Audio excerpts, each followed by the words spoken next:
Doc Pargas, I guess the question on everyone's mind is, after seeing the budget where there's zero subsidy for PhilHealth, where are you getting the money now for the expansion of the benefit packages, and which benefit packages are included in the expanded benefit packages for the coming year? Well, again, as said by our President, Mandy Ledesma, and even as said by our President, PBBM, we have enough funds to support the current benefits and even the expanded and increased benefits. Technically, another round of 50% increase will cover around 9,000 case rates. If you would remember, last February of 2024, we have increased around 30% of our around 9,000 case rates, and this will be the one that will be increased again for another round of 50% starting January 1 admission. Ano po ibig sabihin ng case rate, 9,000 case rates? Yun po yung lahat ng mga pagkakasakit or operasyon or kung medical illness po na nako-confine na ang pagbabayad po natin ay nakapakete or naka-case rate. Sa ngayon po, meron tayong around 9,000 case rates na in-increase po natin. Again, gaya po nung February is 30%, ngayon another round of 50%. However, meron po tayong ilang mga specified cases na hindi kasama dito sa increase na ito because sila po ay ni-rationalize natin. Ibig sabihin, in-increase po natin sila separately, gaya po nung nabanggit na kidney transplantation, yan pong mga pneumonia severe, dengue severe, even the cataract, the dialysis, sila po ay hiwalay na nating in-increase other than the 9,000 case rate na in-increase natin ngayon ng 50%. Okay, so tama po yung assessment ng government na sapat naman po ang inyong pera. Because there are the advocates who are saying that the zero subsidy might affect the expansion of the coverage of PhilHealth. So tama po ang assessment. Go ahead. Opo. Gaya po ng nabanggit ng ating Pangulo at again nabanggit na rin nga po ni PBBM, we have enough funds to cover for our current benefits and even the expansion of these benefits for 2025. So we also assure our members and all our public PhilHealth members that we will continue to provide our benefits and even improve on them. Okay, Dr. Pargas, yung isang kinakatakutan ng marami, no, especially ng mga nagko-contribute, ng mga miyembro ng PhilHealth, tataas yung contributions dahil nga hindi nagbigay ng allocation yung government from their side. Is there any truth na itataas yung mga premiums ng members for contributions? Accordingly po, actually dun po sa Universal Healthcare Law, ang nakalagay po doon, ang ating premium increase is at the maximum of 5% na na-reach na po natin noong 2024. So wala na po tayong inaasahan na any premium increases for this year or anytime after this year po, wala na po tayong premium increase because na-reach na po natin yung 5%. In fact, doon po sa ating Senate at sa ating House of Representatives, meron pong mga bills to amend the Universal Healthcare Act. At ang kasama po dito sa amendment na to is to lower the premium contribution. Okay, ang tanong naman no na next dyan yung utilization ng PhilHealth. Ang sabi ng national government at ng mga legislators natin, Dr. Pargas, ay mabagal daw yung paggamit or paggastos ng PhilHealth ng pera. Kaya hindi naman daw nila kailangan pondohan for 2025. Ano po yung plano ng PhilHealth para mapataas yung utilization ng mga idle funds nito? I'm using the word idle, quote-unquote, kasi ang daming tawag, reserve, kaya ano-ano yung tawag. But for the money that is not being spent fast enough, like payments to hospitals, what is the plan of PhilHealth for that? Well, we have been aggressively expanding and increasing our benefits since 2023. In fact, noong pong 2023, yun pong ating severe or high-risk pneumonia was already increased from 32,000 to 90,000 pesos, or even yun pong ating coverage for stroke was increased from 28,000 to around 80,000. And in 2023, we also started providing new benefits like our mental health packages. At ngayon nga pong 2024, more aggressive po tayo sa pagpapalabas at meron po tayong 7 new benefits. Hanggang ngayon pong 2025, meron pa rin po tayong ilalabas. At may mga bagong benepisyo po tayo, katulad po halimbawa ng coverage for oral health care, coverage for assistive mobility devices, coverage for prescription glasses, and even ngayon pong starting January of 2025, yun pong dati na hindi natin kino-cover na emergency care package kasi we have primary and we have confinement packages. Pero yun pong mga nadadala sa mga emergency room na hindi naman na-admit pero ginamot po ay wala tayong dating coverage. Ngayon po ay binabayadan na rin natin at i-cover na rin po natin yan. Okay, Doc, balikan ko lang po yung premium na binabayad. Under the UHC law, if there are excess funds, actually PhilHealth can do 2 things. One is to expand the benefits, which you're already doing right now. But the second is also to decrease the premium contributions. How achievable is that, Doc? Possible rin ba po ba yan in the near future na i-decrease yung premium na binabayad, which is currently at 5%? Opo. Actually, ang nakalagay po doon is kung meron tayong excess fund, meron pong gagawin. Mag-expand or mag-decrease ng premium contribution. And alam niyo naman po that we are already doing the first one, expanding all our benefits. But we are also looking into and studying if we can actually decrease our premium contributions at kung kakayanin pa rin po ng ating pondo. But gaya po ng nabanggit ko, even po sa Senate at sa House of Representatives, meron pong filed bills to amend the UHC to even lower the premium contribution. Doc Pargas, ibaba lang po natin sa tao yung diskusyon. For example, may isang tao na pupunta sa ospital at na-hospitalize siya for, sabihin na po natin, nilalagnat siya at 100,000 pesos ang kanyang bill. Magkano po ang sasagutin ng PhilHealth dun sa 100,000 ngayon with the expanded coverage?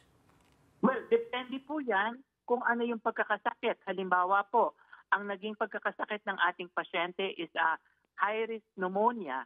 So ngayon po, ang ating babayadan na kung ang kanyang bill halimbawa is 200,000, ang mako-cover po ng PhilHealth is 90,000 pesos. Kung halimbawa naman po kasama din sa mga probiso ng ating benefit packages ngayon, kung ang pasyente or ang PhilHealth member would opt to be admitted in a basic or ward accommodation in a government facility or private facility, dapat po ay no co-payment or wala na dapat babayadan ang pasyente. Dagdagan ko lang, Gretch, yung tanong mo. Kunwari nga gano'n, so nakapasok yung pasyente, pagdating sa billing, bayaran na po. Minsan kasi may cases na aabunuhan muna ng pasyente tapos sisingilin sa PhilHealth, but not everyone is lucky enough to have that capacity. May improve ba yung service in a sense na may PhilHealth desk naman sa bawat hospital or clinic? Pwede na bang i-minus yun directly sa bill this year? Hindi po dapat nangyayari yung pong inaabunuhan muna ng pasyente dahil ang atin pong polisiya at na yan po ay nasa batas din na automatic deduction po ang PhilHealth benefit, including all the necessary and mandatory discounts. Dapat po ay automatic ang deduction. Pag cancer naman po, yung medyo mahal-mahal na mga sakit, for chemotherapy treatments, how much now is the coverage of PhilHealth? We also cover for chemo and of course our cancer patients. Halimbawa po, katulad ng ating breast cancer, from 100,000 ngayon po is 1.4 million na ang ating coverage for breast cancer. Para po naman halimbawa sa prostate cancer, it's around 100,000. Kung cervical cancer po, it's around 175 or 150,000. But for 2025 po, ayan po ang nakafocus natin to review and expand all our cancer benefits. Ang hirap po intindihin, Dr. Pargas, na kahit na natapis na ng budget, supposedly mas konti na yung pondo ng PhilHealth, ang laki nung tinaas, let's say, just for breast cancer alone. Yung coverage ay lumaki from 100,000 to 1.4 million. That's more than 100% or no increase. Tapos sa 9,000 case rates yung tinaasan nyo ng value or ng benefits. Pero Yes. sabi nga nung DOH no, na meron daw kayong 150 billion peso surplus galing sa 2024 budget ng PhilHealth, which pwede nyo daw gamitin ngayong taon. Pero ang sabi naman no, ni former Finance Undersecretary sa aming sister program na Storycon na nagdududa siya na kaya daw nitong savings from last year makover lahat ng expenses or at least part ng expenses for this year. Meron po kaming soundbite. If you can indulge us, we'll just play it real quickly para mapakinggan nyo po. Kasi meron tayong konsulta package. Yan po yung annual check-up. So hindi dahil wala tayong nararamdaman ay ibig sabihin hindi na tayo magpapa-check up. Naglaan ng budget dyan na 1,700 per person. Ngayon, kung ang populasyon ng Pilipinas ay 114 million times 1,700, yan po ay aabot na ng 190 billion pesos. Para sa AKAP project pa lang. Para dun sa konsulta package pa lang. 'Di ba? So lagpas na yan sa 150 billion pesos. Ang dami pa nilang pinapangako at sinasabing lalawakan para ang coverage kahit walang subsidy. Paano yan gagawin ng PhilHealth? Your reaction to that, Doc? Yes, tama po tayo na yung konsulta natin, ang binabayadan po natin is 1,700 per patient or per member po. At yun po namang example niya is kung lahat po ng ating pasyente ay magpapakonsulta, magagastos po natin yung 190 billion or yung kanyang sinasabi na 190 billion. But hindi naman po lahat ng ating pasyente or ng ating miyembro ay nagpapakonsulta or nagkakasakit. Tama rin po kayo doon sa nabanggit na we have around 150 billion in excess. Yun po yung nabanggit na datos. At yan po yung ating gagamitin para po dun sa ating mga expanded benefit programs kasi yun din po ang nakasulat sa batas na kung meron tayong excess, yan po ang gagamitin natin for our benefits expansion. I guess the question is why just now? Kung matagal na pong may pera ang PhilHealth, bakit po ay ngayon lang nagawa yan? Nakita niyo po ba na kumbaga parang Hindi naman. Go ahead. Hindi naman po ngayon lang natin ginawa.